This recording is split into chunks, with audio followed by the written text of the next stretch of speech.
দুই শালিক ধারাবাহিকের আজকের পর্বে দেখা যাবে যে দেবা হাসপাতালে বেডে মুখে অক্সিজেন মাস্ক আর হাতে স্যালাইন লাগানো অবস্থায় শুয়ে রয়েছে, আর গৌরব তার পাশে বসে বলছে, দেবা আমরা কতবার ঝগড়াঝাটি করেছি, ঝামেলা করেছি, মারপিট পর্যন্ত করেছি, কিন্তু আমি কখনো ভাবতে পারিনি যে যার গায়ে হাত তুলছি সে আমার দাদা।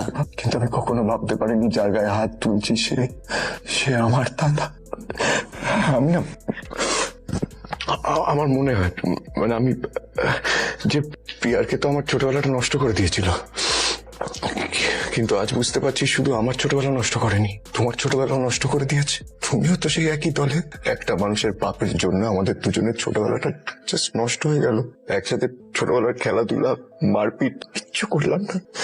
কি করলাম আমরা জানো? আমরা রাগ জমা করলাম। কি ইচ্ছে করছে জানো?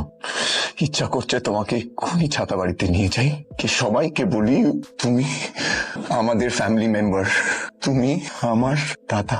অবশ্য ঝিলিক আমাকে বলেছে, ঝিলিক বলেছে যে তুমি তোমার নিজের লড়াই নিজে লড়তে চাও, জিতে ছাতা বাড়ির সামনে এসে দাঁড়িয়ে দেবা, তোমার ভাই তোমাকে বুকে জড়িয়ে বাড়ির ভেতরে নিয়ে যাবে। Promise me, just please get well soon, please. Love you, all the best, all the best.